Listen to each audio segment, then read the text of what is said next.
This is Conversations with Mike Sparks. Are you concerned with the state of America, your state, your community? Then you're in the right place.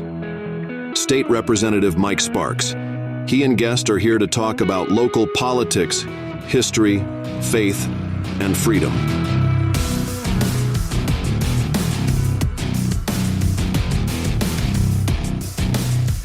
All right, you're listening to Conversation with Mike Sparks. I'm your host, Mike Sparks. Got a big show tonight, and I want to thank Roger Thomas for filling in for me last week, and Jeremy Smithson with our county commissioners, Carl Boyd and Anthony Johnson. How'd the show go? Everything good? I think it went pretty well, and like I said, we're still here. Well, how many? What's about 140 years of history right there? Oh yeah. Well, including you, would be 200-something years, wouldn't it? Oh.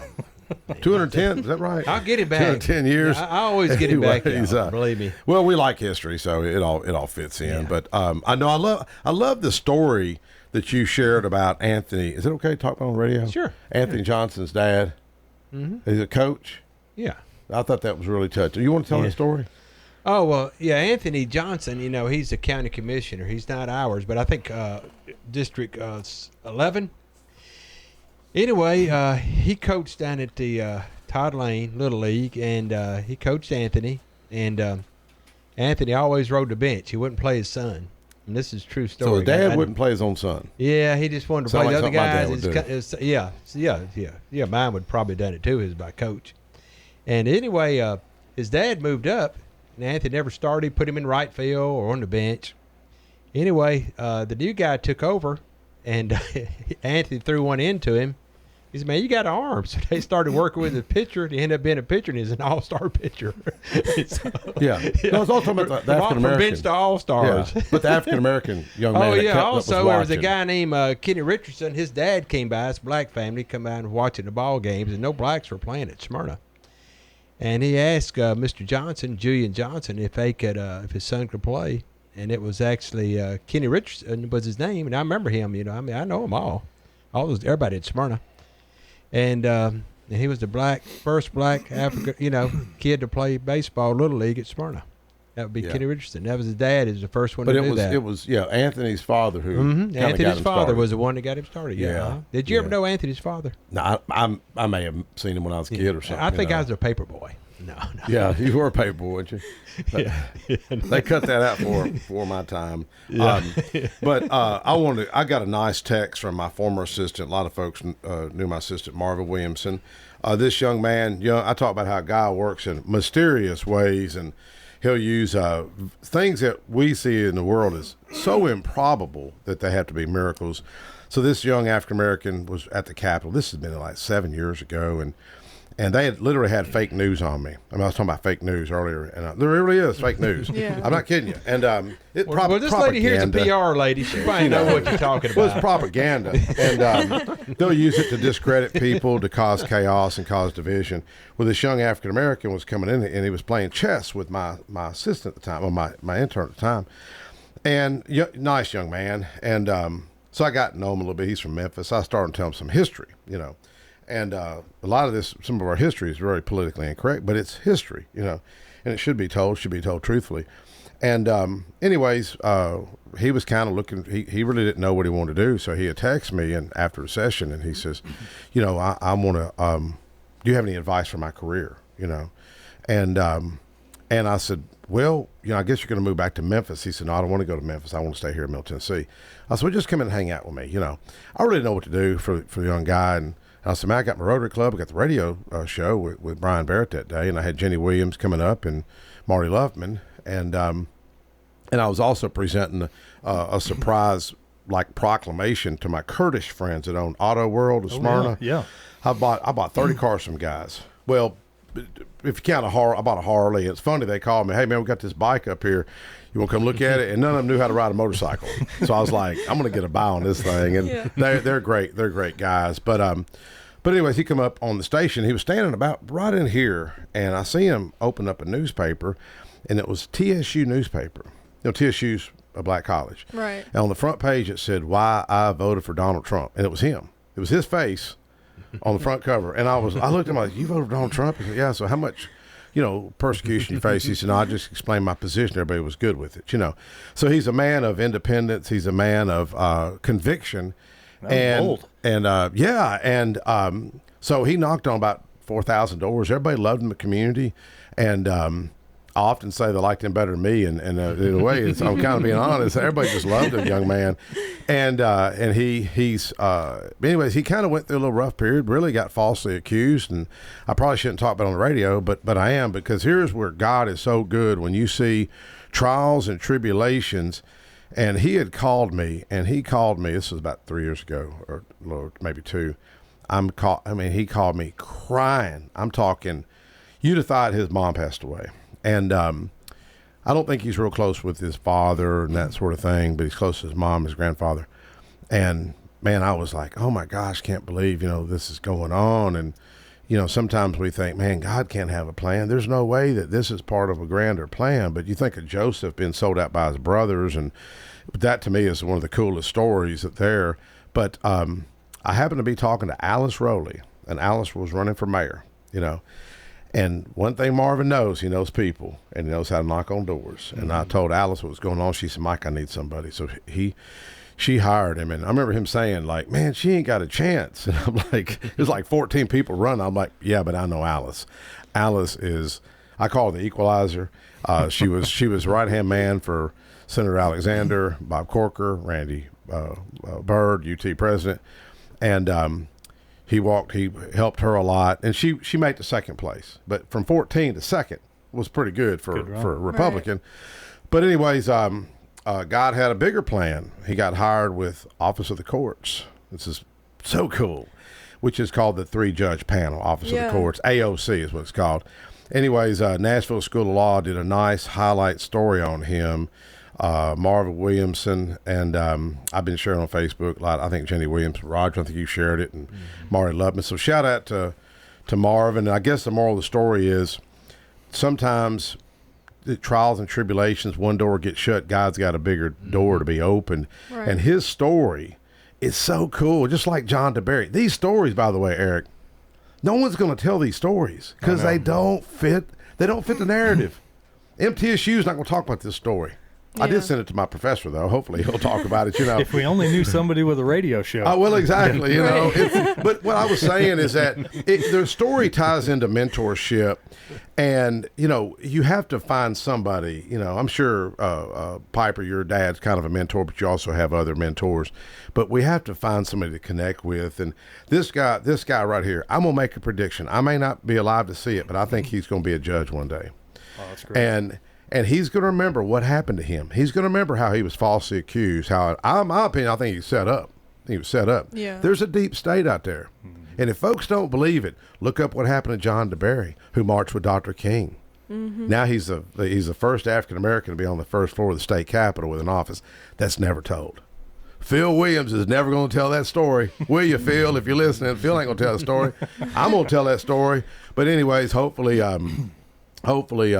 folks realize the power of a mentor and the power that God is good even in our darkest times. But Roger, why don't you introduce Eric, because it was kind of your idea to kind of have him up here. Oh yeah. We were at the like I said, at Depot. We have the little meeting every other week. It's like Depot group, I guess you would call it. Kind of arts council, business council. Right. And Eric was talking. This is the first time I'd seen Eric at one of the meetings. He's probably been some others, but that's the first time I'd seen him. And he started talking about this rally on Route 66. Man, I was just so like, man, Mike's got to have you on the radio. That's cool. Yeah. That's the first thing I did. I called him because he wasn't there that day. Yeah. And then he's going to be talking about that. And he's brought his daughter, and I believe she is is Piper Ritchie, and you are PR.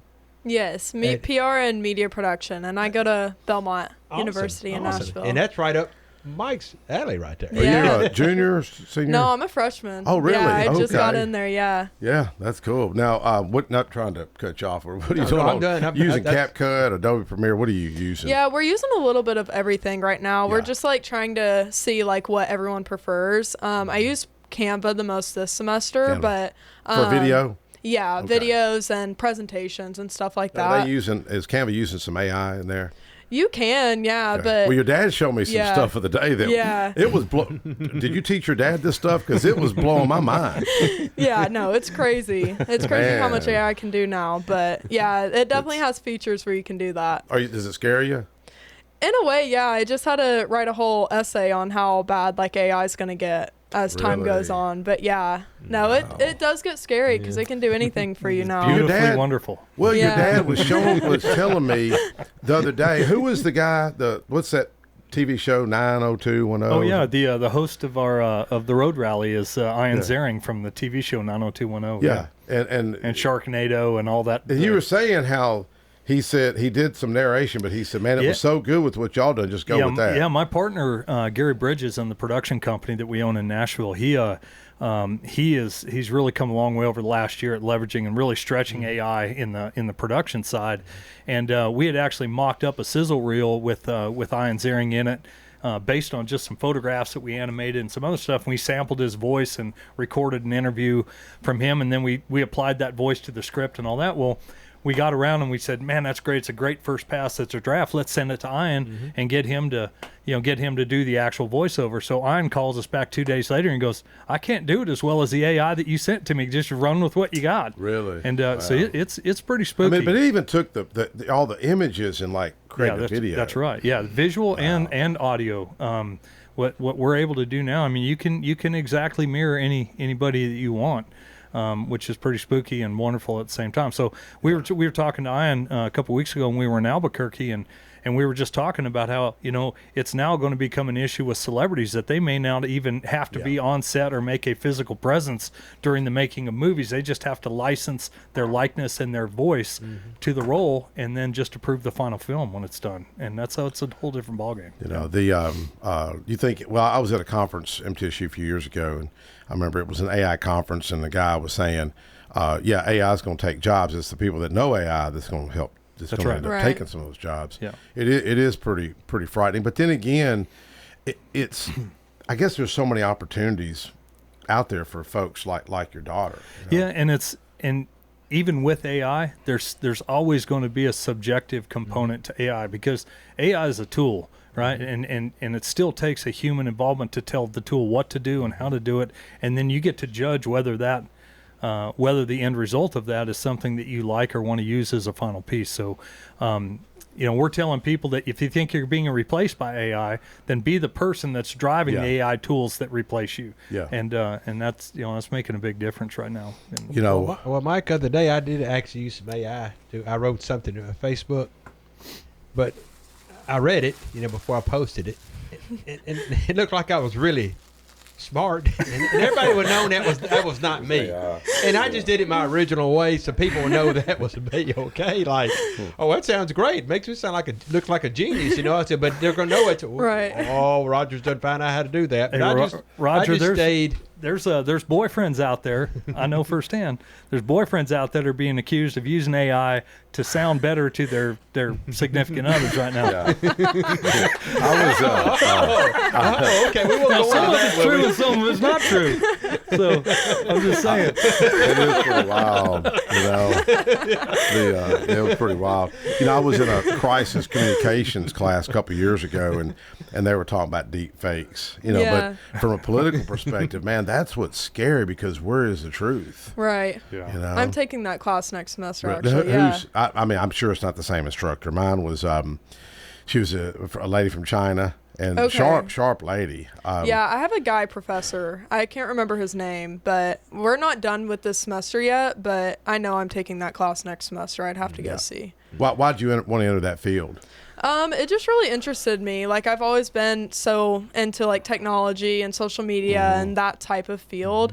It took me a while to like kind of think of like really what I would want to do, but there's so much you can do with media production, and there's so many jobs that are going to be taken over by so much, like even AI is going to take over so many jobs. But I mean, media and communications and like connections is something that AI can never replace. So Yeah, it's like Nathan Hudson on he's on that board, Historical Zoning Commission with me, and it's the first thing he said. It's going to take his job.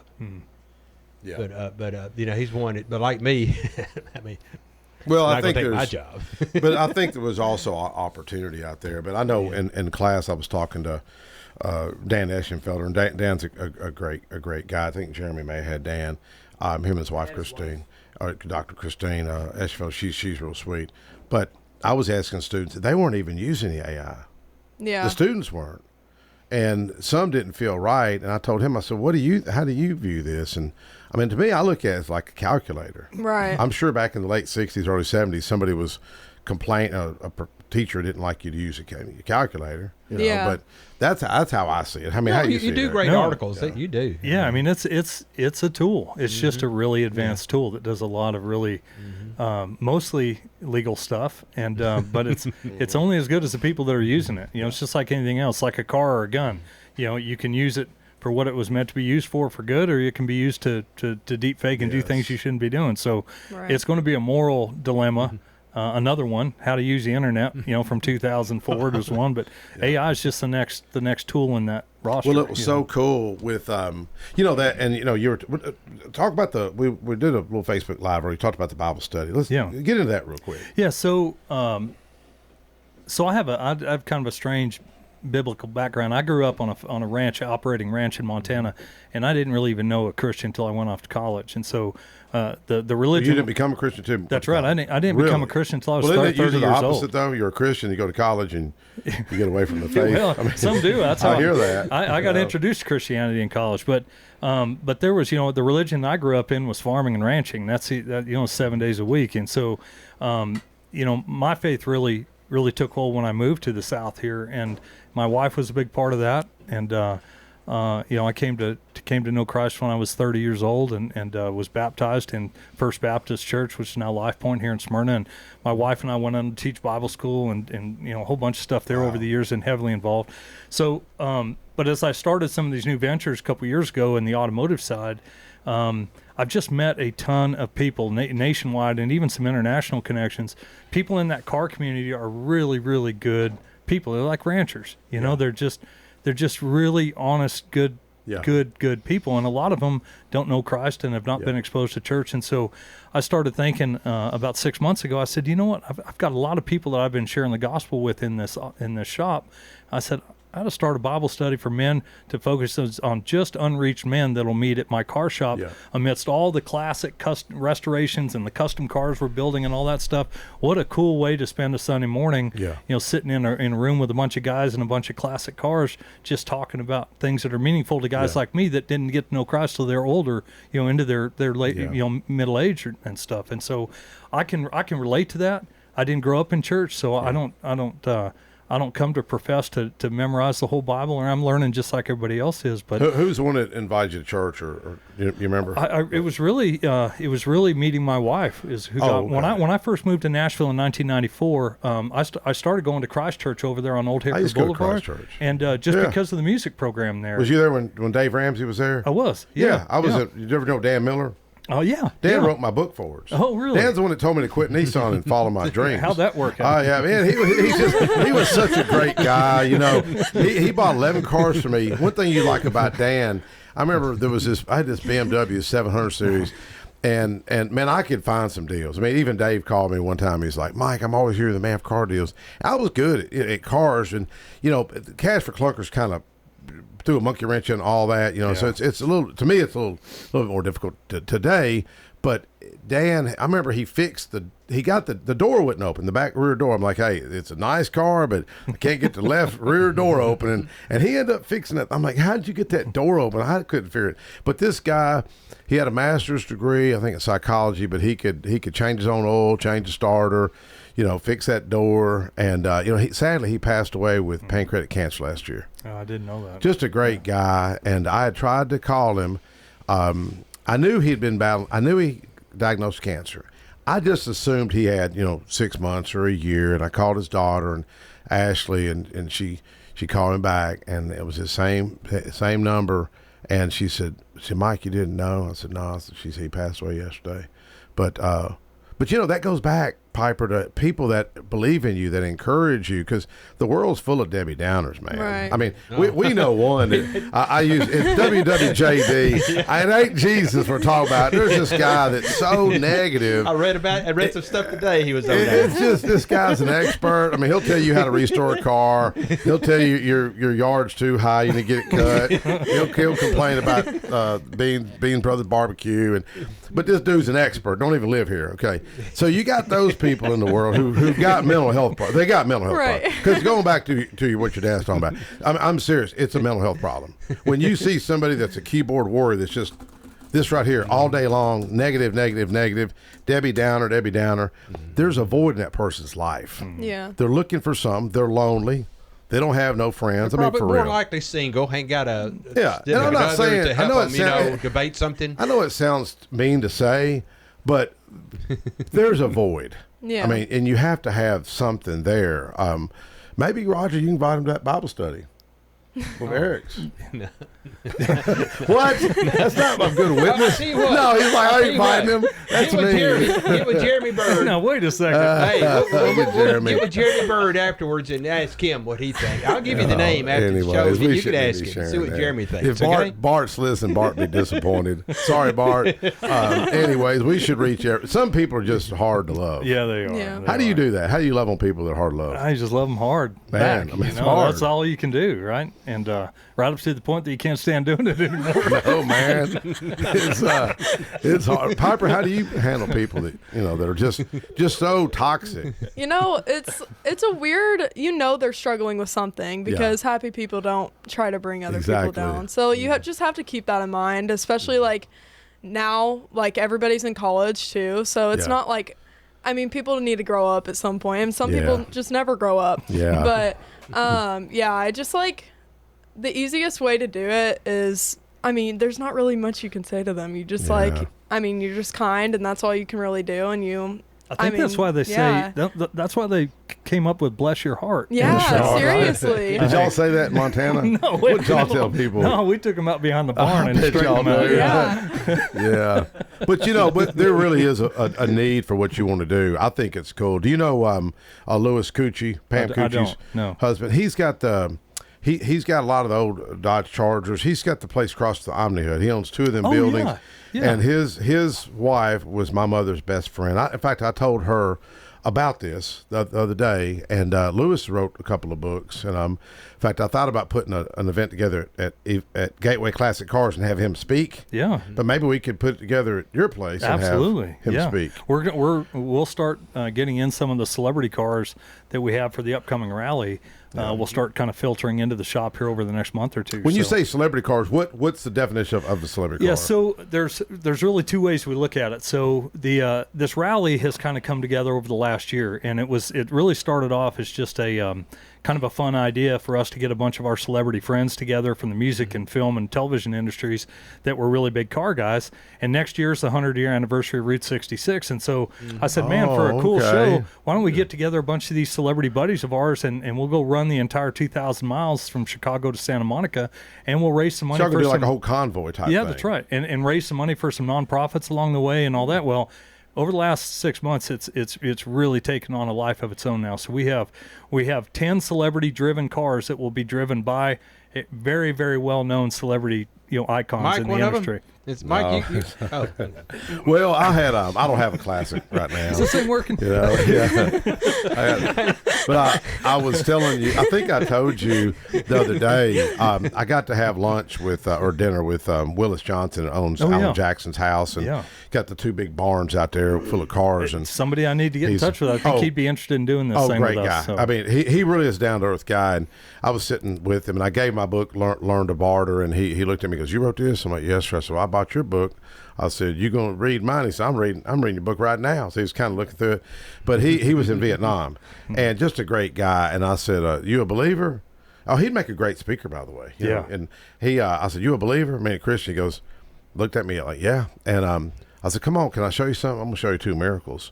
And he was like, "Oh, okay." And then I'm talking, you name a classic car, he's got it in there. Beautiful stuff, and millions of dollars worth of stuff. And that estate's just beautiful. So we walked out, and I had my wife's Mercedes there. I may have told you this story already. and it's an SL 550, you know, twin turbo AMG package. You don't have the AMG engine, but it's got the twin turbo. And ordered out of Florida. You know, she took care of my mom for literally 6 years. I mean, 3 meals a day, helped my mom, and I wanted to just do something to reward her. And I ordered a car out of Florida from Copart, out of Punta Gonta, that's Florida. the guy's business. Yeah. Oh yeah, and total surprise. Wife knew nothing about this, and my wife had to go to the doctor that day. That night, my wife gets home. I talk about weird coincidences, miracles. My wife says, she says, "Boy, I seen the prettiest Mercedes on a car hauler this morning." Like that, and I was like, "This is crazy," because my Kurdish buddy Z had called me. He goes, "Hey man, your car's it's on its way," and he says, "I'm getting it off the rack." He said, "The tire's a little low and the battery's low," and I told my Kurdish buddies, remember they're Muslim, and I said, I was telling them, I said, "Did y'all tip my wife off or tell her something?" They're like, "No." I said, "Well, how would she know?" They're like, "Man, that's crazy. How did she spy?" That's what I call confirmation. Yeah. Right. God will give you those confirmations. So I was telling him this. This is the same bumper. It's the same bumper on the car. They totaled the car and they shouldn't have totaled it. But someone stole the taillights. The taillights were over $1,000 each. Yeah. And I guess the owner probably just put his foot down like, "No, I want a new car." It's the same exact bumper. Then I showed him the Jeep license plate. You know, the Jeep license plate, well, remember he was in Vietnam. Those funds from that Jeep license plate benefit a soldier child in our community, Smyrna, which benefits my friend who was killed in Iraq, Freddie Hahn's family, because he goes to those camps and stuff. Yeah. But it was cool, you know, just talking with this guy about 2 miracles. But we could try to land him over there to speak. Well, and there's a sometime. lot of connecting points. A Soldier's Child is one of the foundations we're raising money Oh, for really? as part of the rally. Well, right You're down on the the street board, from Yeah. us. aren't you on the board? Yeah, I am. I sit on the Yeah. board of the Oh. Soldier's Child Foundation. I actually, Daryl Mackin, shout out to him, and that organization is an amazing Yeah. organization. It was started, and about 15 years ago, and then they wanted to start an outdoor mentorship program to that about a year after they started, Yeah. and so I got involved really early on in the outdoor mentorship side of what they do, and I just we just that. hosted the youth opening deer season weekend with them, and What county is that? well, They do that. it's all over. We are based out of a campground area out in West Tennessee, and Yeah. then we spread out from there and hunt all these farms and ranches, including mine in Wartrace, and we had about 35, 40 kids out there this year. Have you met Spencer Hahn? Spencer, you know, I sold his dad a truck. I trained his dad at work. I mean, I used to work at Nissan, trained him before I went to day shift, and he come to my car business, and he says, and I hadn't. I mean, there's a little bit more to the background, which I'm going to share on the radio, but Yeah. he comes to my car business. He says, "Mike, I've been deployed to Iraq," and my mother just happened to be there. My mom just happened to be there, and my mom said, "Son, can I pray with you?" And we prayed with him, and he never came home. He got killed 6 weeks later. But the son inherited the truck, and he just rebuilt the engine in it. Sent me some pictures of it. Rebuilt the top end. It's a GMC maroon extended cab. But he don't remember his dad. He remembers being at a base and seeing like tanks and stuff. But he don't remember his dad. But we got the road named after him in front of Steak and Shake. Oh, from yeah, Nissan. yeah. But that's where the car club hangs out at, Steak and Shake. Yep. You ever go out there with Roger and him? I've been through there a couple times. Yeah. So you know Mike and some of them guys. Yeah. Good. Yeah. Yeah. And we've had 4 car shows at our place over the last year and a half, and it's a perfect place for that big open field next to the shop. And so Yeah. Can you talk about your vision for that? Absolutely. Oh, good. Go ahead. Yeah. Okay. So I bought that facility 3 years ago. When I Now, was that in bankruptcy court? it had some pretty funky stuff I going knew on there with was it. some- Yeah. yeah. And we stayed away from a lot of the. I didn't want to know what I didn't want to know, and I just told them get it all cleaned up and get it out to there, closing. yeah. And so I'm glad we did, because Yeah. the boys that ran that before. Had some stuff go on with them that was pretty questionable. So, Yeah. But anyway, so we took it over and we started converting it and moving more and more classic car restoration and custom car stuff in there. And I bought the entire facility. It's almost 5 acres there in downtown Smyrna. Yeah. And the big open field next to it, I wanted to have as a grass area for car shows and everything else. And so we've held some really great successful car shows there over the last year and a half. And then I was out there. August 1st was the last car show we had.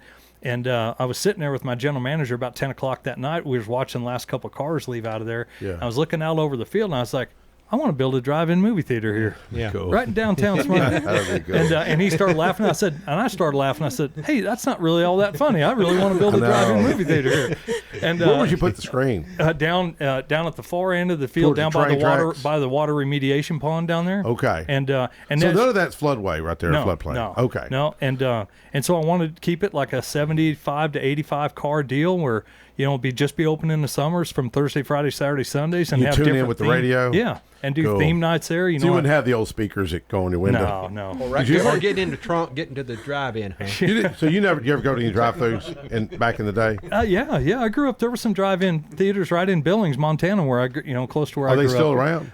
No, I don't think so. Yeah. I think the closest one here is out in Watertown or someplace. But the Yep. more I've talked to people about this, they're like, man, I would go to that all the That'd be time. cool. Yeah. And How it's- much would you have to charge I don't know. to break even? I don't know. We'd figure that out. $37 for popcorn only. That's right. Yeah, it was cool first, Mike. Yeah. So we're going to go with cool for now, and then we'll figure out how to Well, monetize it later. who was it talking about the other day?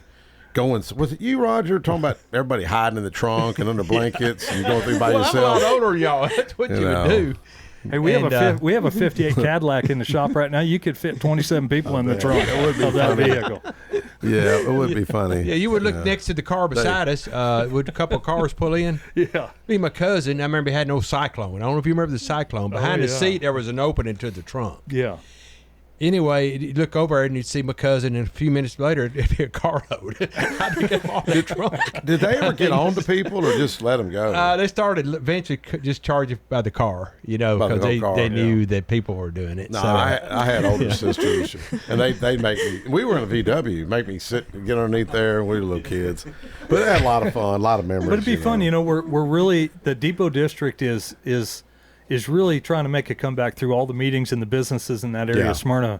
It's a perfect opportunity to bring back a lot of really nostalgic feel to a city with a lot of nostalgia associated with it. And so, I thought I already designed the big light bulb, drive-in theater sign, the 1940s or 50s sign, and so we're gonna run it out. It's a zoning issue and a legitimacy But issue now. you know people, don't you? Yeah, I know. I'm not touting anything right now other than it's cool. I'd like to do it because it's cool. But another thing, I saw the old Mervyn Weekly building over there. Oh yeah. And I saw the drawings or the things over there when we had the Ray Hargett over. Oh yeah. Yeah, and that is really cool there. And it has an outdoor performance venue, Yes, and so exactly. Ron Alley's been, he's been kind of the undesignated mayor of historic Depot Yeah. District, for a lot of years, and he's really dedicated a lot of time and effort to make sure that didn't go the side of the, small businesses that didn't really fit there, and stuff. Right. So we're really hoping, and I partnered up with him on the 101 building. And with the design and what we want to do there, and the performance venue and stuff for children, and after school education programs and stuff there for music, and it's a great thing that's getting a lot of support now. So I'm super excited about that. Well, I do have a thing in case that does when you get it going. I've got I see if I can find it. My mom bought me a shirt there at Mervyn Weekly in the late '60s. Yeah, Still got it. yeah, no, I still wear it. Yeah. It was, you remember the Mike might remember it. He's pretty cool. He may The know silk some shirts. stuff. No, that's your disco shirt? disco days. That was it your like disco that big days. shirt from Dumb and Dumber, like the tuxedo shirt? No, with it all was the fluff on it was a dark shirt, but the cuffs were white, and the collar was white. Man, I thought I was going to junior high over at Thurman Francis. Yeah. Walked into school class, thought I was the coolest guy in the world. Another guy in class had the same shirt on. Yeah. No, man. Now that would be a group to land, Dumb and Dumber. Oh, God. Could you get the van? The frilly shirt and all that. I tell you, I was telling you, Who owns the van now? I was though? telling you, celebrity cars, right? So Yeah. we define those two ways with the rally. We have 10 cars that are going to be driven by celebrities, and they will swap out passengers all 10 legs of the race. So we'll have Swap out passengers. Yeah, so there'll be a Oh. different celebrity rider in every leg of the race. So we'll have about 100 other celebrities that are surprise passengers each leg of the rally. And but then we have another So class. do you enter? I mean, you're just paying. No, we're just they're, money to they're, get in. they're, a lot of them are donating their time to raise money for these foundations and Really? stuff. So that gentleman that you and I talked about, Mr. John Bridges, you need to meet him. He was the one Love to. that when I wrote the letter to Elon Musk about a tunnel to Murfreesboro, he loved the idea, but he had already hand carved a little Cybertruck. This guy's a former engineer with Aladdin, designed a lot of the mugs like this, and he was the vice president of the company years ago. But he invited me to come out, and he's probably got, man, 8 garages full of classic cars. He's got an old military Jeep that he restored, the World War II Jeep with That's the the kind of guy we need to get involved. siren. Yeah. And I told him, I said, "What are you going to do with all this stuff?" He's like, "I don't know, Mike," but he's hand carved like I guess what do you call it, a prototype? Yeah. But yeah. what was interesting about this Cybertruck was he was saying if the Boring Company and Elon's going to do this Tesla, you're only going to get what 4 people, well 3 passengers in Tesla. Yeah. He designed this thing that's this Cybertruck like an SUV with headlights and it's got a ramp in the back for a wheelchair ramp and you get more passengers, and I was like, this is really just surreal to see this, but this guy, you need to meet him. Yeah, I would love to. In fact, he is the kind of guy that. So we have extended worldwide an invitation to 250 other classic cars that are 1976 and older to make that trip with us, starting April 30th of next year. So it doesn't have to be. You said you had more celebrities than you do cars, or am I yeah. got So backwards? so we have 10 cars that will represent the foundations that we're raising money for, and Okay. each one of those will have a celebrity driver, and then we'll swap out passengers in those cars every leg. But every leg will be an opportunity to raise money, and we're working with a number of foundations, like I'd mentioned before. Some of the bigger, really well-known foundations, and some regional, like a Soldier's Child and Carpe Artista, and some of those. And our intent, we're setting out to raise $1 million a piece for each one of these 10 Well, foundations. you're talking. Can you talk about the band, the music group that? I mean, is it okay to talk about the guy that was going to be in there with you? Oh yeah. So we're also done a lot of stuff with James Burton over the years. Our production company has done 2 international live events with him, and James Burton, for those of you who don't know, was Elvis Presley's lead guitar player and the leader of the TCB band up until Elvis's death. Oh, wow. He's 86 now. Yeah. We did a show 2 years ago with him in London. It's the biggest rock and roll guitar players from all over the world flew in for that event. No, I was talking about the other guy, the 80s, 90s. Man, we got a lot of those guys. AJ. Is that okay? What's that? Hall guy. Is that okay? Oh yeah, no, we have. A lot of these guys have been working with us on that. Trying to whisper. I didn't know if it's what's to We talk about. got to start talking in code. Okay. Cow is brown at midnight. Okay. No, but we've had a lot of. I was a big fan of that. Yeah. that So group. so John Oates, half Hall of & Oates. Hall & Oates. I heard one of their songs yesterday. Yeah, I mean he's a wonderful, wonderful guy, and he's done. What about his counterpart?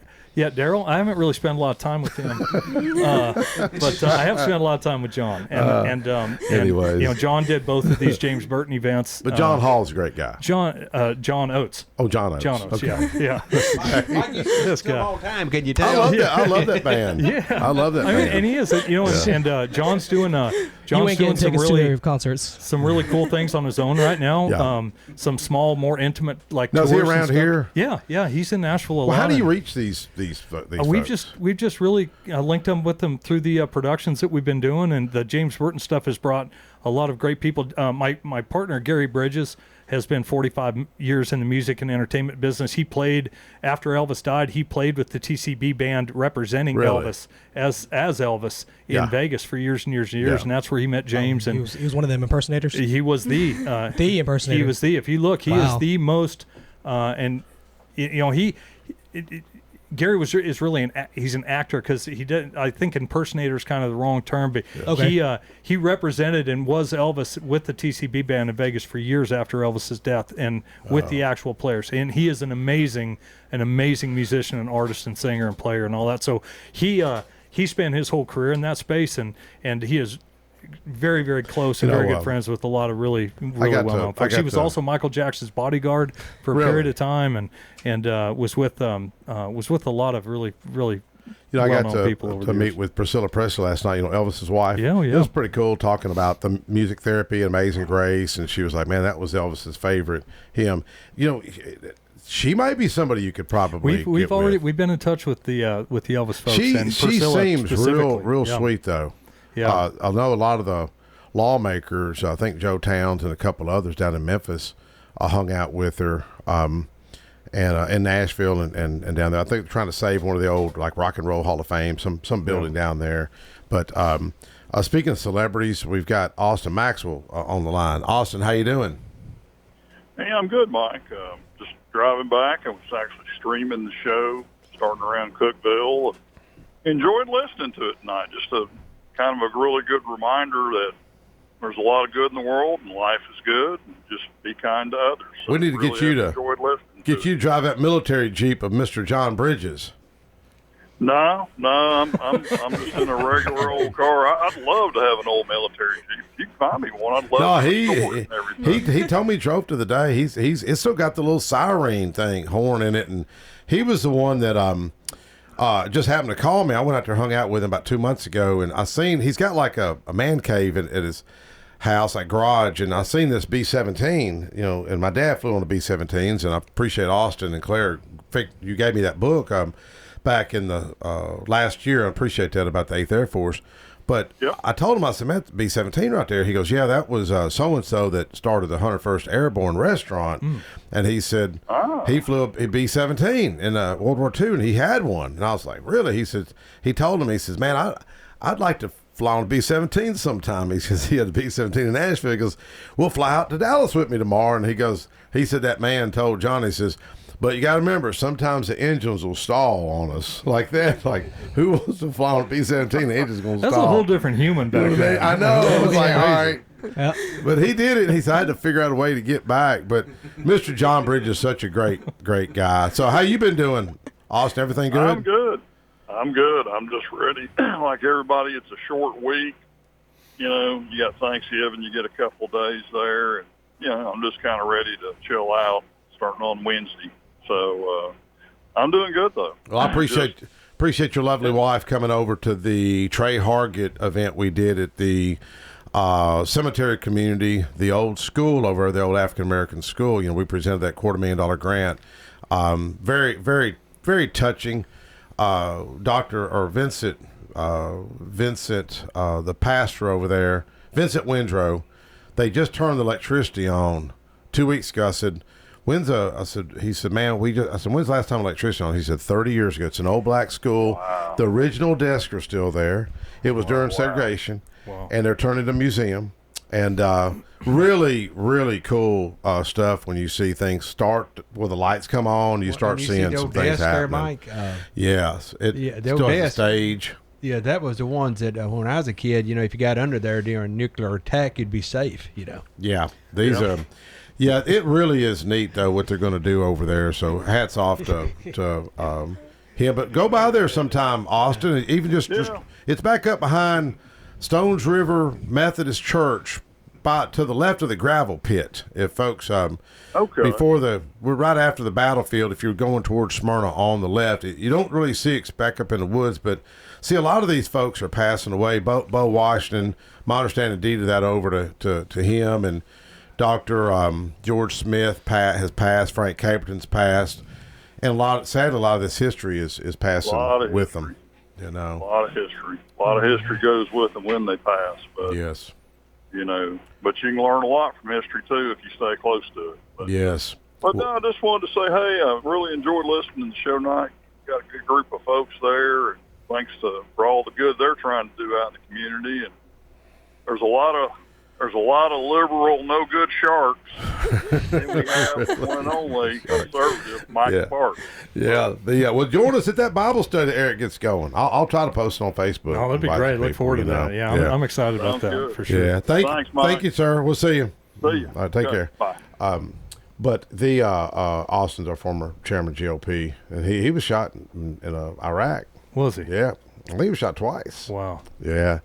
And lost a son a few years back. Huh. A lot of folks, sometimes we can look at people's life and think, man, that guy's got the perfect life, and you don't realize some of the issues that people are battling, But all you got to do is spend some time with any organization like a Soldier's Child or Camp Patriot or any of these national organizations like that. I started working with some of those foundations 20 years ago, and it rewired me as a human being. And I got my kids involved. It was really important to get my kids involved in a lot of that stuff when growing up. So Piper and she's the youngest. She is the second youngest. The second. Yeah, so we have 6. And You got 6 kids? 6 children, yeah. Really? Yeah, Wow. and so she's number 5, and then Jackson, our 16-year-old, is number 6. You ever but- studied the lineage of the oldest versus the youngest, and then the Marshall syndrome and all that? Jan well, I'm Brady. a middle child, and my wife's a middle child, so we know all about that. So y'all know, the Marcia. Yeah. I mean, it's fascinating to me. It's fascinating. But I tell you, it's.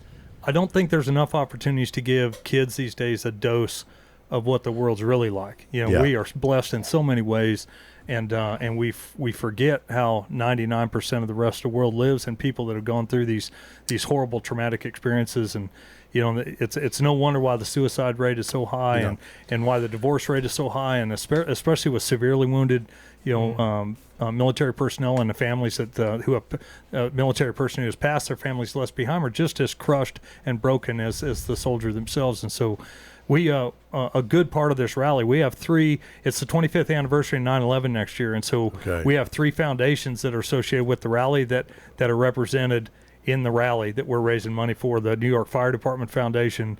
We're working with Tunnel to Towers right now, and the Soldier's Child Have Foundation. you reached out to Daryl Worley?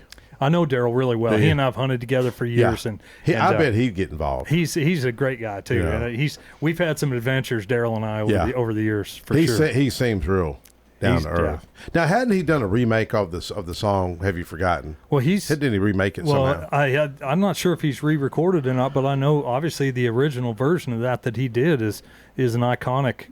Somebody, I left him a out there. message about 3 weeks ago. Somebody gave me his number, and I called him. I don't. Was it you who gave me the number? Somebody gave me the number. It wasn't me. I did not give you Daryl Worley's number. Okay, anyways.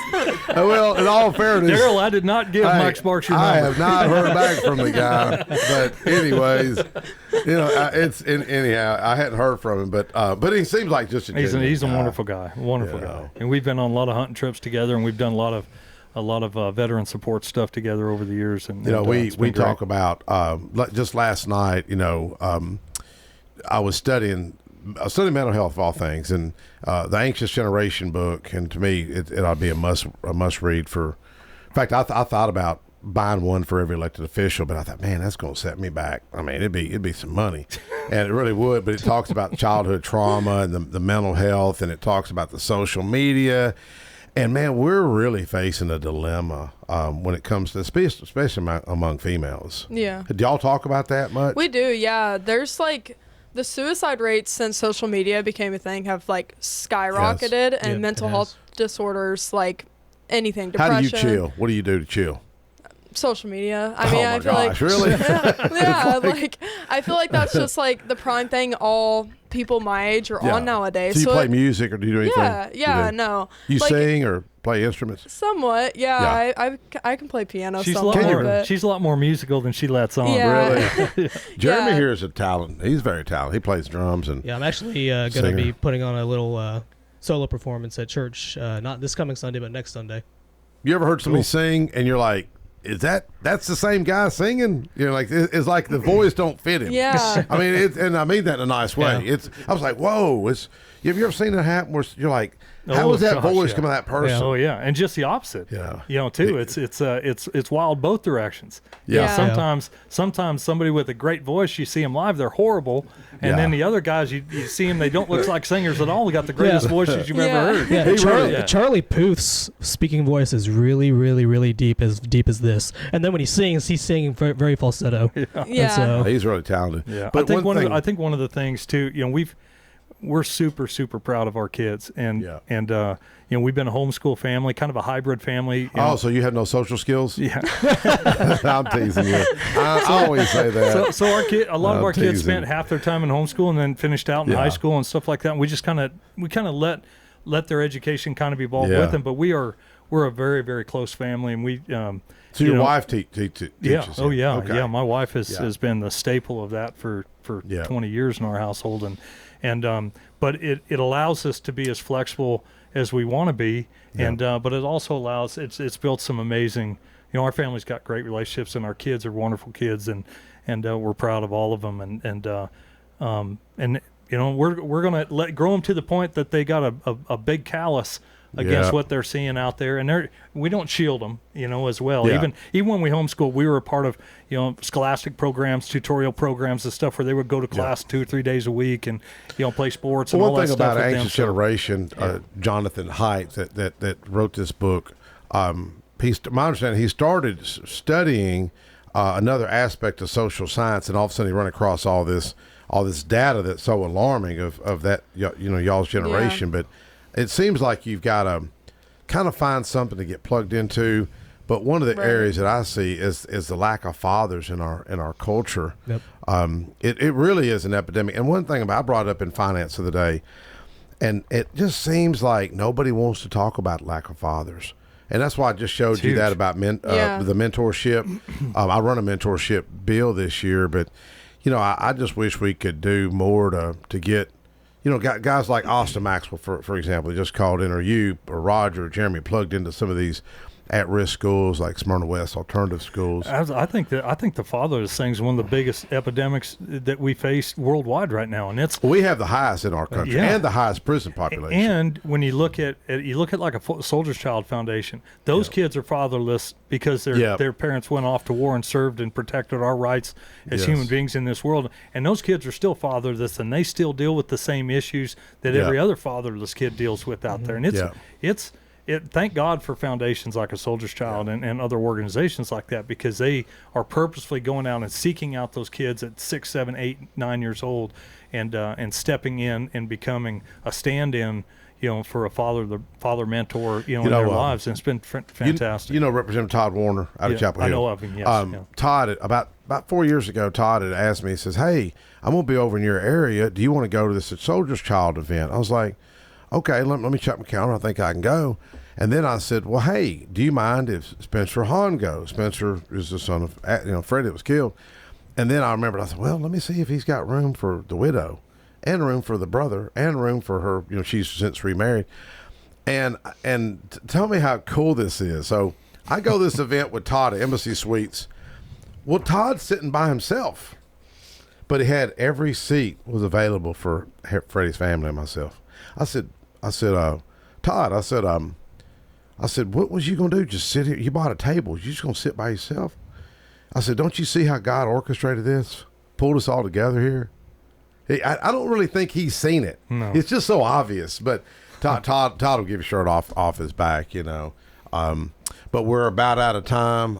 Eric, I'm going to give you the last word to talk about your upcoming event. Yeah, so I mean, it's probably one of the proudest things that I've done, and I was a business developer for years, and into private equity, and built and grew and sold a number of tech companies and stuff over the years, and got into media about 15 years ago on a television show I launched called The Sovereign Sportsman, and it really kind of changed my life. And so when these opportunities came up a couple of years ago to partner up with Gary Bridges at Seven Bridges Media Group.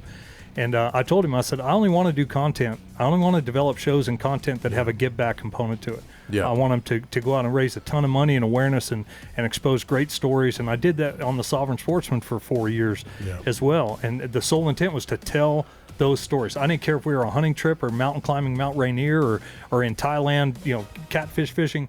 It was all about how do we tell this guy's story in the best possible way. And so now this road rally is all that. And they can reach you at Crusader Auto Works in Smyrna. They can, and they can hit the website AmericanRoadRally.com. Yes. is the best place to go for information on the rally itself. It's going to be epic. It's a 12-part series on the CW network, an hour a week during prime time.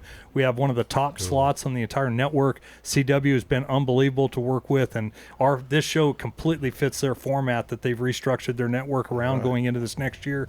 It's going to be a great show. We're going to raise a ton of money for great causes, and we're going to have a lot of fun with a lot of really recognizable celebrities. All right. Well, thank you, Piper Ritchie, Eric Ritchie. Yeah, thank you. Thank you, Connor, Jeremy Smitson, and Roger, Sir. folks. We'll see you next week.